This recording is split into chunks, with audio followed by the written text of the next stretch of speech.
कोई पार्टी के खिलाफ ऐसा कोई काम किया। हमारी जो नाराजगी थी कुछ मुद्दों को लेके थी, कुछ हमारे एसटीएससी के मुद्दे थे उनको लेके थी, कुछ पूरी राजस्थान के मुद्दे थे उनको लेके थी। हमारी सरकार के खिलाफ नाराजगी थी, इन बातों को लेकर हम दिल्ली गए थे। लेकिन जिस तरह की बातों को प्रयोग कर रहे हैं, जिस तरह का और भी कई लोग प्रयोग कर रहे हैं, हम गद्दार हैं, हम असंसदीय भाषा का प्रयोग वो लोग हमारे खिलाफ कर रहे हैं। मैं समझता हूँ कि इससे बुरी बात कोई हो नहीं सकती। और जो कहने वाले स्वयं अपने गुरबान में जाके देखें। मैं स्वयं जब से हम कांग्रेस विचारधारा के, मैं मेरे ऊपर कहता हूँ, मैं स्वयं स्टार्टिंग में बीएसपी चुनाव जीता था। जब से हम कांग्रेस में आए, हम लगातार कांग्रेस के समर्पण की भावना से काम कर रहे हैं। पिछली सरकार में हम थे, हमने समर्पण की भावना से काम किया। लगातार हम कांग्रेस से काम करते हैं।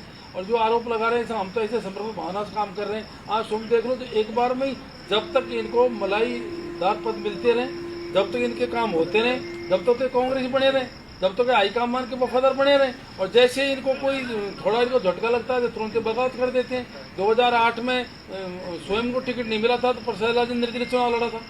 जब वो इतने हाईकमान के वफादार थे, इतने पार्टी के वफादार थे, तो निर्दलीय चुनाव क्यों लड़ा? घर बैठ के हाईकमान की बात। और एक तरफ दोनों भाषा को प्रयोग कर रहे हैं। सारे नेता एक तरफ तो कह रहे हैं हम हाईकमान को आदर करते हैं, हम हाईकमान की बातों को मानते हैं, हम हाईकमान की बातों को ये करते हैं। और दूसरी तरफ ये कहते हैं कि साहब 102 के अलावा किसी को हम मंत्री नहीं बनने देंगे, किसी को मुख्यमंत्री नहीं बनने देंगे।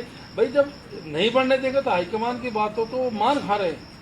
भाई एक बात बताओ, या तो कहो कि भाई हम जो हाईकमान तय कर देगा उसको हम मानेंगे, या कहो कि भाई हमारी हाईकमान से बगावत हम नहीं मानेंगे। हम मानते हैं हाईकमान की बातों को। तो 2020 में हम यहाँ से हमारे नाराजगी कारण हम गए थे। और जैसे हमको हाईकमान ने बुला के हमसे बात करी और हमसे ये कहा था कि तुम्हारी सुनी जाएगी, तुम जाके सरकार का साथ दो, सरकार में काम करो। तब से लेकर लगातार हम हमारा प्रत्येक व्यक्ति पार्टी का काम कर रहा है, मेहनत कर रहा है। लेकिन प्रसादी लाल जी तो ये भी कह रहे हैं कि मध्यावधि चुनाव के लिए तैयार हैं। आप लोग तैयार हो क्या?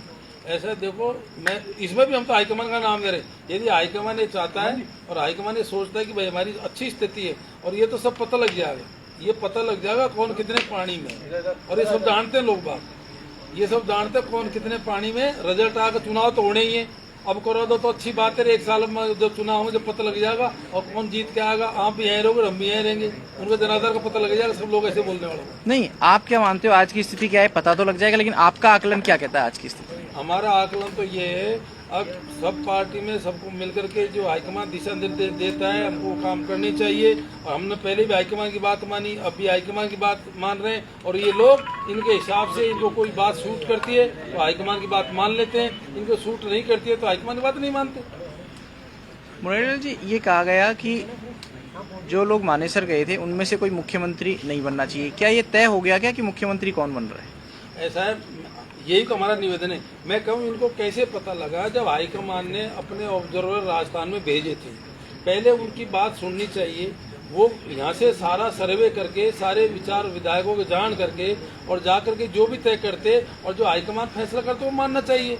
हो सकता है इनको कोई शगुन आता होगा, वो तो हमको इस बात की नाराजगी है। और वो ये कहते हैं कि 102 के अलावा कोई बनना ही नहीं चाहिए। भाई 102 के अलावा नहीं बनना चाहिए तो हम मंत्री कैसे बने? बताइए आप। भाई क्या हम कांग्रेस से नहीं है? क्या हमने काम नहीं किया? क्या हमारा जनाधार नहीं है? क्या सचिन पाठ ने राजस्थान 5 साल तक मेहनत करी नहीं करी थी? क्या सचिन पाठ का जनाधार नहीं है? यदि वास्तव में कांग्रेस के हितैषी है वो, यदि वास्तव में वो हाईकमान की बात को मानते हैं तो हाईकमान की बात का वेट करना चाहिए, हाईकमान के फैसले का इंतजार करना चाहिए। और जब हाईकमान का फैसला हो सकता है हमारे पक्ष में आता, उनके पक्ष में आता, हाईकमान भी कोई ऐसा नहीं बैठा। हाईकमान सोच साथ करके जो भी पार्टी के हित में वो फैसला करेगा। ये तो पहले आउट हो गए। लेकिन वो लोग तो ये भी कह रहे हैं कि मुख्यमंत्री से इस्तीफा दिलाने की क्या जरूरत है, बदलने की अभी क्या जरूरत है, कोई राष्ट्रीय अध्यक्ष बन थोड़ी जाए अशोक जी। ऐसा वो क्या कहते हैं क्या नहीं कहते, मैं तो ये कह रहा हूँ। अब वो दोहरी बात कर रहे हैं, आप भी देख रहे होंगे। वो एक तो कह रहे हैं कि भाई हम हाईकमान की बात जो हाईकमान करेगा उनको मंजूर है। दूसरी तरफ कह रहे हैं अगर ये जो हम लोग गद्दार हैं। अब यदि अब हाईकमान की बात को अब आप सोच सकते हो उनकी दोनों बातों से हाईकमान की कैसी बात मान रहे हो? मैं तो नहीं समझता कि दोनों तरह की बात, दो बात एक म्यान में दो तलवार तो समा नहीं सकती। एक तरफ तो उन्होंने ये चैलेंज कर रखा है कि भाई इधर से हम किसी को नहीं बढ़ने देंगे, एक तरफ कह रहे हैं हम हाईकमान की बात मानेंगे। अब मान लो बात मानेंगे, हाईकमान ने किसी का फैसला कर दिया तो फिर मानेंगे कि नहीं मानेंगे? उनसे पूछो पहले तो। भाई ये तो हाईकमान की बगावत होगी ना। हमने हाईकमान की कभी बगावत नहीं करी। हमें पूरे महीने भर तक दिल्ली रहे थे। हमने कभी भी एक शब्द भी कांग्रेस के खिलाफ नहीं बोला। हमने कभी एक शब्द भी हाईकमान के खिलाफ नहीं बोला। हमने उसी टाइम कहा था कि जो हाईकमान फैसला करेगा उसको हम मानेंगे। और हाईकमान हमसे बुला के बात करी और हमको हमारे 3 आदमी कमेटी बनाई और हमसे ये कहा था कि तुम्हारे साथ में न्याय होगा। हमने तुरंत हाईकमान की बात मान करके हम यहाँ आए और उसके बाद में कांग्रेस की विचारधारा पे, कांग्रेस के पैटर्न काम कर रहे हैं सब लोग। अब अशोक गहलोत जी को राष्ट्रीय अध्यक्ष का नामांकन भरना चाहिए या नहीं? ऐसा मैं तो फिर बोल रहा हूँ, ये हाईकमान का डिसीजन है, अशोक गहलोत जी का खुद का डिसीजन है। हम तो फिर बोल रहे हैं कि जो हाईकमान सोच समझ के फैसला करेगा, निश्चित है कि हाईकमान को हमसे ज्यादा चिंता है, वो पार्टी तो फैसला करेगा और हम लोग जो हाईकमान फैसला करेगा उसको मानेंगे। आप लोग जब वापस आए थे दिल्ली से तो खूब फोटोएं खिंचवाई गई थी, गले मिले थे, एक आ गया था बड़ा मन रख के एक दूसरे को माफ करेंगे, तो क्या माफ किया गया कि नहीं किया गया? ये आप उन लोगों से पूछे, हमारे दिल में तो कोई बात है नहीं। हम तो उससे लगातार काम कर रहे हैं, हमारे तो कोई शिकायत है नहीं। अब ये तो उनसे पूछो जो जिनको शिकायत है हमसे। नहीं, अभी के हालात में आपका क्या आकलन कहता है? भाई हमारा आकलन तो ये है कि जिस तरह के, मैं तो कल परसों भी बोला था, अब उनकी बातों से ऐसा लग रहा है कि उनको तो शायद हो सकता है हमको एक्सेप्ट नहीं कर रहे हो। आप तो कैबिनेट की बैठक में भी एक बार कह चुके कि अब ये एपिसोड खत्म कर देना बिल्कुल, चाहिए। मैंने पहले भी कहा था, अगर कांग्रेस को मजबूत करनी है प्रदेश के अंदर, कांग्रेस को आगे बढ़ाना है, कांग्रेस को सत्ता में वापस लाना है, तो सारी बातों को भूल करके मिलके काम करेंगे तो निश्चित कांग्रेस आएगी। और इस प्रदेश का एक एक बच्चा जानता है इस टाइम क्या भावना है। प्रदेश का एक एक बच्चा ये भी जानता है अकाउंट किसका जनाधार कितना है। प्रदेश का प्रत्येक बच्चा जानता है और सत्ता किस वजह से आई थी, और प्रदेश का हर बच्चा भी ये जानता है इस टाइम जो माहौल है प्रदेश के अंदर। आप सारे मीडिया के बंधु हो, आप स्वयं समझते हो, और गांव में जाकर पूछ लो किस तरह का एक जनता में जोश है, एक युवा में जोश है, वो क्या चाह रहे हैं, उनकी भावनाएं क्या है। और मैं समझता हूँ कि वो भावनाओं हाईकमान तक भी निश्चित ही पहुंचती हूँ किसी न किसी माध्यम से। क्या मुख्यमंत्री बदलने से फायदा मिलेगा आप लोगों को चुनाव में? ऐसा मैं ये कह रहा हूँ, जो हाईकमान तय करेगा, जनता की भावना की कदर करेगा, तो निश्चित ही जब अध्यक्ष, हमने जैसा जानकारी मिली है, सम्मानीय मुख्यमंत्री जी अशोक गहलोत जी अध्यक्ष बनने जा रहे हैं, उससे पहले तो कोई बात आई नहीं। और कांग्रेस में तय हो गया था कि एक व्यक्ति को एक पद, तो निश्चित जब अध्यक्ष बनने जा रहे हैं तो मुख्यमंत्री चेंज होगा ही। भाई जब ये हो रहा था कि कोई अध्यक्ष बनने जा रहे हैं और अध्यक्ष बनने की बात आई थी, तब जाकर के ये सारी बातें उठी। अब ये बमटर इन्होंने किया। अब हाईकमान से जो ऑब्जर्वर आए थे वो अध्यक्ष का सर्वे करने आए थे, मुख्यमंत्री का सर्वे करने आए थे, सरकार का सर्वे करने आए थे, क्या सर्वे करने आए थे, उसकी बात को सुन तो लेते हम सब मिलकर के। और जब कोई डिसीजन होता तो अपना फैसला करते, वो तो पहले ही फैसला कर दिया उन्होंने। तो मुरारी जी अब बताओ गद्दार वो हम। मुरारी जी अब वो अध्यक्ष का नॉमिनेशन नहीं कर रहे हैं, उसके बाद सीएम वो कंटिन्यू रहते या किसी तीसरे को बना देते, फिर आपका क्या स्टैंड रहेगा? हमारा स्टैंड वही रहेगा जो हाईकमान तय कर देगा। अब हाईकमान ये कहेगा गहलोत साहब रहेंगे तो हम गहलोत साहब के नेतृत्व से ही काम करेंगे। हाईकमान कहेगा सचिन पार्टी का नेतृत्व रहेगा तो सचिन पार्टी नेतृत्व में काम करेंगे। हाईकमान ये तय कर देगा कि भाई तीसरा यदि कोई करेगा तो जो पार्टी हित में हाईकमान फैसला करेगा, हम सारे लोग उस फैसले को मानेंगे। और ये उनको मानना चाहिए यदि वास्तव में हाईकमान की बात मानते हैं तो। यदि वो कह रहे हैं एक तरफ सारे नेता दोहरी बात कर रहे हैं। मैं सुन रहा हूँ 3 दिन से सबके स्टेटमेंट, चाहे धारीवाल जी हो, चाहे प्रताप जी हो, चाहे कोई तीसरा हो, चाहे प्रसाद लाल जी हो, हाईकमान की बात का हम सम्मान करेंगे, हाईकमान की बात हम मानेंगे। ये तो सब कह रहे हैं, आप भी सुन रहे होंगे। और एक तरफ उन्हीं की बातों से लग रहा है कि वो बगावत कर रहे हैं। हम बोल रहे हैं ना, हम हाईकमान की बातों को मानेंगे, हमने पहले भी माने, अब भी मानेंगे। उन्होंने ये कैसे कह दिया कि हम बीजेपी गोदी में जाके बैठ गए। हम उन लोगों में से हैं, हम घर बैठ सकते हैं लेकिन बीजेपी से हमारी विचारधारा नहीं मिलती है। हम राजनीति छोड़ सकते हैं, बीजेपी विचारधारा नहीं मिलती हमारी। और मैं स्वयं इस विचारधारा का आदमी हूँ। मैं आरएसएस की विचारधारा के खिलाफ आदमी हूँ शुरू से। हम कभी भी चाहे ये बात यदि होती तो उस टाइम ये बिल्कुल सही है, उस टाइम यदि ऐसी बातें होती तो ये ऐसा नहीं होता। हम उस विचारधारा के खिलाफ है बीजेपी के, जो आरोप लगाते हैं बीजेपी गोदी में जाके बैठ गए, बीजेपी चल जाएंगे। अब भी मान लो कल उनके पूनिया ने बोल दिया स्वागत है, तो हर नेता कहता है। हम कहते हैं हमारी पार्टी मोदी का स्वागत आ जाएगा क्या? हम कहते हैं हमारी पार्टी मोदी का स्वागत है, हम कहते हैं हमारी पार्टी अमित शाह का स्वागत है, कुछ भी बोल सकते हैं। तो वो कहते साहब इनको स्वागत कर रहे, इनकी हमदर्दी है बीजेपी प्रति। बीजेपी वाले तो खुद चाहते हैं ऐसा ऐसा झगड़ा चलता रहे ताकि हमारा राज है। मतलब ये तो ऐसे स्टेटमेंट देंगे। ये भी कह रहे हैं कि आज तक कांग्रेस के इतिहास में ऐसा नहीं हुआ कि पीसीसी अध्यक्ष खुद बीजेपी के साथ मिल जाए सरकार को गिराने का। इस वजह से किसी भी हालत में सचिन पायलट स्वीकार नहीं। मैं कह रहा हूँ ये कैसे कह रहे हो कि मिल जाए? हमें ये कह रहे हैं कि हमारा घर बैठे सरकार गिराने गए थे। हम गए थे हाईकमान से मिलने के लिए, हमने पहले भी बोला था। हम हाईकमान से मिलने गए थे, अपनी बात अपनी शिकायत पहुंचाने गए थे, अपनी बातों को रखने के लिए गए थे। हम कोई बीजेपी से मिलने नहीं गए थे। और हम जो माने सर रहे थे, हम सब लोगों ने जितने एमएलए थे, ये तो वो भी कह रहे थे उन्होंने खर्चा किया हमारे ऊपर। ये तो ये भी कह रहे थे उन्होंने, हमने सबने कलेक्शन किया था। मैं समझता हूँ हमने पूरे विधायक थे, उन्होंने बराबर का शायद 3-4 लाख रुपए हमारे हिस्से में आए थे। हम सब लोगों ने कलेक्शन किया था और कलेक्शन करके पैसे इकट्ठा किया था और अपने पैसे से ही हम माने सर रहे थे। सर धर्मेंद्र राठौड़ तो बहुत बड़ा बयान लगा रहे हैं, नाम लेके कह रहे हैं कि सचिन पायलट गद्दार है। उन्होंने तो ये तक कह दिया कि सचिन पायलट तो इस तरह से किसी घर की बेटी भाग गया और फिर वापस आ जाए, फिर उसके चरित्र पर कैसे विश्वास किया जा सकता है? ऐसा उनकी नज़र में कुछ भी हो सकता है। मतलब वो, मैं यही तो हमको दुख हो रहा है कि वो गद्दार शब्द का प्रयोग हमारे लिए कर रहे हैं। अब आप खुद पिछले 4-5 दिन से देख रहे हो, अब हाईकमान की गद्दारी वो कर रहे हैं, हम कर रहे हैं। हमने कभी एक शब्द ही बोला कि हाईकमान खिलाफ? हमने कभी एक शब्द बोला कांग्रेस खिलाफ? हमने कभी बगावत करी थी क्या? बताओ करी हो तो। धर्मेंद्र राठौड़ की क्या भूमिका देखते हैं आप इस पूरे घटनाक्रम में? अब मैं समझ, मेरे खुद का समझ नहीं बैठ रहा है धर्मेंद्र राठौड़ जी का क्या रोल है, क्या भूमिका अदा कर रहे हैं उनको। मेरे हिसाब से हो सकता है वो, मेरा ये भी है कि यहाँ शायद आदमी के निजी स्वार्थ टकराते होंगे, तो वो निजी स्वार्थ टकराते हुए ज्यादातर ऐसी बातें करते हैं। अजय माकन पर भी कई आरोप लगाया है सर। धर्मेंद्र सिंह राठौड़ ने कहा है कि पहले अपने हुआ करते थे दारीवाल पर। देखो, इनके तो जब तक इनके पक्ष की कोई बात करता रहे, जब तक इनको जो बात सूट करती है वो बात को नेता करता रहो, चाहे वो पार्टी करता रहो, चाहे हाईकमान करता रहो, जब तक तो सब अच्छे हैं। जब तो अजय माकन भी अच्छा है, हाईकमान भी अच्छा है, हम हाईकमान की बात मानेंगे। और जैसे कोई बात इन्हें सूट नहीं करती है तो फिर हाईकमान की वो फैसला ठीक नहीं है, अजय माकन का फैसला भी ठीक नहीं है, सचिन पायलट का फैसला भी ठीक नहीं है, हमारा फैसला भी ठीक नहीं है।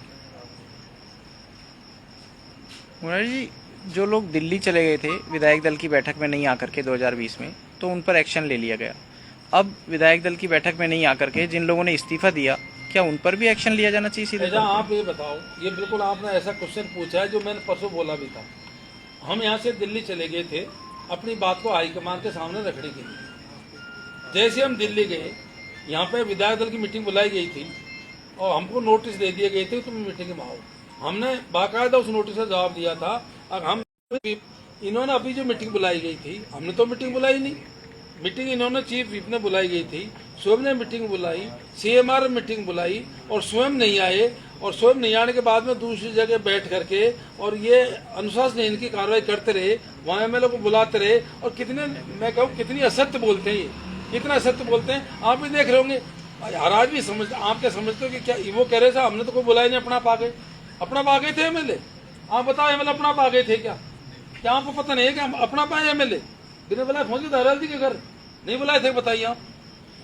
और फिर बाद में आप ये बताओ कि हमने उल्लंघन किया था, उनने उल्लंघन किया था? वो तो यहीं थे। इन्होंने मीटिंग बुलाई और इन्होंने मीटिंग बुलाई, हम दिल्ली थे, हम नहीं आ पाए, हमने लेटर का जवाब दिया बाकायदा। फिर इन्होंने हमको फिर नोटिस दिया। अब इन्होंने मीटिंग बुलाई, हम मीटिंग में पहुंचे और ये स्वयं वहाँ मीटिंग में नहीं आए और ये दूसरी जगह बैठ करके और वहाँ पे विधायक को बुला के अपनी नेतागिरी करते रहे और हमसे कहते कि हम गद्दार है। हम निष्पक्ष अपने दिलोपात धर के सोचो, कल भी कहीं पीसी कर रहे थे, पीसी में तो हमको तो पता ही नहीं, वो तो एमएलए ऑटोमेटिक चले गए, वो तो ऐसे ही चले गए, हमने किसी को फोन नहीं किया। इन सबकी कॉल डिटेल निकालो, 4 आदमियों की, इन्हीं कॉल डिटेल निकाल करके देख लो। अब इन्होंने एक एमएलए को कितने एमएलए को फोन करे होंगे इन्होंने? कौन 4 लोग? कौन 4-5 धारीवाल जी रहे, वो अपने ये अपने चीफ व्हिप रहे, उप चीफ व्हिप रहे, इनके फोन नंबर निकालो और इन्होंने उन एमएलए को कितने फोन करे होंगे? धारीवाल जी तो ये भी कह रहे हैं कि अजय माकन के खिलाफ सबूत है कि वो एक विधायक को फोन कर रहे हैं। ऐसा इनका हमारे खिलाफ भी सबूत है, हमारे खिलाफ ये कह रहे हैं बहुत तगड़े सबूत है। तो बीजेपी से मिल गए क्या हम? इन्होंने तो ये भी कहा था हमारे ऐसे सबूत है, उन्होंने पता नहीं क्या क्या कर लिया। बात नहीं हुई थी कि उस टाइम इन्होंने कहा था कि हाईकमान ने आपको माफ कर दिया, आप लोग ने जब माफी मांगी तो आपको माफ कर दिया जब सवाल पूछा। ऐसा है, हमने हाईकमान तो माफ जब करता हमेशा मौका देते। एक शब्द, एक माह तक एक शब्द भी हाईकमान के खिलाफ हमने नहीं बोला, एक शब्द भी हमने कांग्रेस के खिलाफ नहीं बोला। इन्होंने 4 दिन में हाईकमान के भी कपड़े उतार दिए, हमारे कपड़े उतार दिए सब। सर क्या 1 महीने तक जब आप मानेसर गए थे हाईकमान ने आपको मिलने का समय ही नहीं दिया सर? नहीं, हमने कोशिश करी थी। तो 1 महीने तक आप ये कह रहे हाईकमान ने आपको और सचिन पायलट से वरिष्ठ नेता को मिलने का समय नहीं दिया? हम आराम से हम बैठे थे, हाईकमान ने हमको समय दिया और हम हाईकमान ने जैसे समय दिया, हमारा विचार इनके संपर्क में हम थे, जहाँ पे कांग्रेस के में भी ये लोग भी हमको फोन करते रहे थे और जैसे हम हाईकमान से हमारा संपर्क में वापस आ गए। तो क्या जो कमेटी बनी थी आपके बीच में निस्तारण करने के लिए, आपके जो समस्या थे उसके लिए कमेटी बनाई गई थी 3 लोग की, क्या आपकी सारी समस्याएं दूर हो चुकी है इस ग्राम ऐसा है, उसमें जो कमेटी बनी थी उसमें संजोग क्या हुआ कि एक तो संजोग से ही अहमद पटेल साहब थे मेन इंचार्ज, वही चले गए और उसमें कुछ हमारी बातें मानी गई थी, उसके इंतजार हम कर रहे हैं। बहुत से उसमें हुआ था, हमारी क्या डिमांड थी। देखो इसमें स्पष्ट है, ज्यादातर जो पिछली बार सत्ता आई थी उसमें हमारा पूरी राजस्थान का बहुत बड़ा रोल था, एसटीएस का सबसे बड़ा रोल था। हम करीब 45 एमएलए पूरी राजस्थान थे, तो हमने ये भी कहा था भाई हमारे इधर को पूरा प्रतिनिधित्व मिलना चाहिए, तो मिला है, कुछ मिला है, मंत्रिमंडल में कुछ लोग शामिल हुए हैं।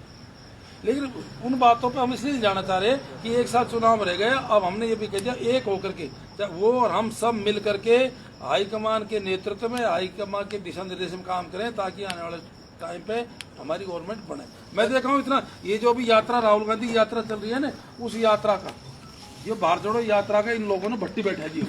सर सचिन पायलट को सीएम अब नहीं बनाते हैं तो आगे क्या स्टैंड रहेगा? हमारा स्टैंड तो वही रहेगा जो हाईकमान दिशा निर्देश देगा। सर क्या आपको अशोक गहलोत राष्ट्रीय अध्यक्ष के तौर पे मंजूर है? आप अशोक गहलोत बिल्कुल, हाईकमान बनाना बिल्कुल मंजूर है। मैं कहता हूँ अशोक गहलोत साहब सीनियर नेता है, बड़े नेता है और अच्छा काम कर सकते हैं, मंजूर क्यों नहीं है? हाईकमान बनाकर तो मंजूर है। और अगर पायलट साहब को सीएम नहीं बनाया जाता है तो क्या आप मोर्चा खोलेंगे दोबारा? मैं कहूँ जो हाईकमान, हमको हाईकमान जो दिशा निर्देश देगा हम उनका सम्मान करते हैं, वो सब बात हम मानेंगे। एक आरोप राठौड़ साहब ने ये भी लगाया कि सर अगर सचिन पायलट को अगर सीएम बना दिया जाता है तो बदले की राजनीति करेंगे, हो सकता है कुछ लोग जेल में भी हो। ऐसा चोर की दाढ़ी में तिनका, भाई वो क्यों ऐसी बातें सोच रहे हैं, हमने समझ नहीं भाई ऐसी बात क्यों सोच रहे हैं? ऐसा नहीं होता। भाजपा ने कहा है कि दरवाजे खुले हैं। अब छोड़ो यार, ये बेकार की बात है, हम कह रहे हैं हमारे दरवाजे मोदी के लिए खुले हुए, ये फालतू की बात करते रहते। अच्छा, अभी आपने कहा कि भारत जोड़ो यात्रा की भट्टी बैठा दी है, बिल्कुल कैसे? नुकसान हुआ इससे जनता इतना जबरदस्त जोश था अपने पूरे प्रदेश के अंदर, और भारत जोड़ो यात्रा में जब से ये एपिसोड हुआ है जनता का ध्यान भटक गया, और जनता का ध्यान इस एपिसोड पे आ गया भारत जोड़ो यात्रा की। सर आपकी चॉइस कौन है सीएम के लिए? पूरी ऐसा हमारी चॉइस तो पूरी राजस्थान के हिसाब से सचिन पायलट है, लेकिन उससे बड़ी चॉइस भी है जो हाईकमान जो कहेगा वो हम मानेंगे।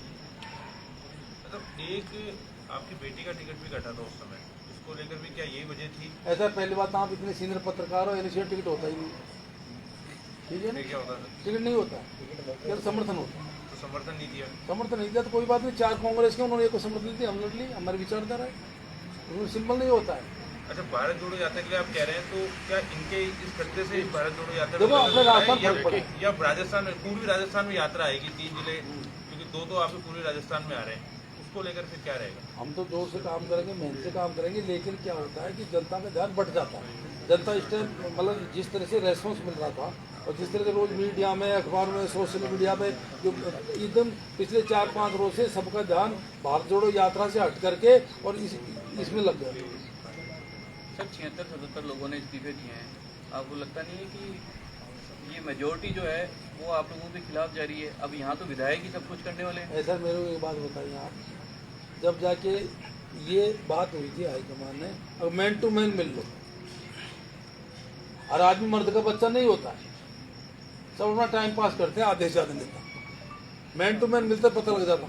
सर राजेंद्र गुड़ा का आरोप है कि शांति धारीवाल इसलिए कर रहे थे कि उनकी पोल खुल जाएगी, 400 नहीं 4000 करोड़ का जो घोटाला है। ऐसा इस मामले में कुछ नहीं बोलूंगा, बुढ़ा जी को पता होगा, दाराल जी को पता होगा, मैं इस मामले में मेरे को कोई जानकारी नहीं बोलूँगा। सर एक आरोप वो दूसरा खेमा ये भी लगाता है कि आप लोगों ने प्रदेश के अंदर ब्लैकमेलिंग कल्चर को बढ़ावा दिया है, कि अगर आपके लोगों को नहीं लगाया गया फील्ड में तो आप समर्थन वापस ले लेंगे।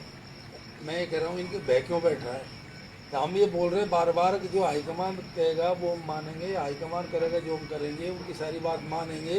उनका जब कोई कह रहा है कि ये बन जाएंगे तो ये कर देंगे, कोई कह रहा है ये बन जाएंगे तो ये कर देंगे। एक ऐसा वातावरण क्यों क्रिएट कर रहे हैं जबरदस्ती का ही? अब तो 1 साल चुनाव में रहेगा, सबको मिलकर के काम करना चाहिए और आने वाले टाइम कांग्रेस काम करो, वोट मिलेंगे तो जीतेंगे लोग। सर मेरा कहना ये है कि क्या वो विधायक दबाव में है जो उधर जा रहे हैं, किसी चीज के दबाव में वो अलग? अच्छा, आप 4-5 विधायक हो तो स्टेटमेंट मैंने सुने भैया, सुने 4-5 के, तो कहीं तो कोई क्या कह रहा है, कोई क्या बोल रहा है, उससे आप अंदाज लगा सकते हो। मतलब तो सर क्या आप ये ऑन रिकॉर्ड कह रहे हैं कि अगर सचिन पायलट को मुख्यमंत्री नहीं बनाया जाता है आला कमान द्वारा तो आप फिर से बगावत नहीं करेंगे? ऐसा है, हम ऑन रिकॉर्ड ये बात बोल रहे हैं, अगर हाईकमान जो दिशा निर्देश देगा, जो बैठ के तय करेगा, उस बात को हम मानेंगे। सर हाईकमान से मिलने का कोई टाइम मांगा है? कितनी हमने कोई बार टाइम पहुंचा रहे हैं? नहीं। देखो मैं तो व्यक्तिगत किससे बात हो रही है आपकी? मैं तो कभी हाईकमान से मिलने गया ही नहीं। तो फिर कैसे मिला जाएगी? पता रहेगा सबको, कोई बुलाएं ये बात हाईकमान को, आपको पता नहीं है कि हाईकमान क्या डायरेक्शन देता है, सब आम जनता को पता लग जाता है, आपको पता रहता है, हमको पता रहता है, नेताओं को पता रहता है। हाईकमान जैसे अभी आएगा तो ऑब्जर्वर आएंगे, कोई आएंगे तो डायरेक्शन देते ही है ना, भी तुमको क्या फैसला करना है, अपने फैसलों को सुनाते ही है ना, तो जो फैसला सुनाएंगे उसको हम मान लेंगे। तो सर आप लोगों की तो विधायकों से बात होती रहती है कि आप खुद मंत्री हैं, साथ में आपके सहयोगी हैं, तो क्या उनको कोई प्रेशर में लिया जा रहा है? वो आपको क्या कहते थे और अब क्या देखो बदलाव है? मेरे को तो कोई विधायक मिला नहीं, लेकिन मैं जिस तरह से विधायकों के स्टेटमेंट आए और जिस तरह से मैं समझता हूँ कि ये महाराज भी समझता है इस बात को, और जिस तरह से विधायकों को बुलाया गया और उन लोगों ने बुलाया जो काफ़ी दमदार हैं, पावरफुल हैं, तो हर आदमी की हिम्मत नहीं होती। कोई तो टिकट कटने से डर जाता है, कोई किससे डर जाता है, कोई किससे डर जाता है बेचारा, वो बोलते हैं क्या, और वो अलग अलग एक एक से मिलते तो हो सकता है उनकी बात अलग आ जाती कुछ। और कोई बात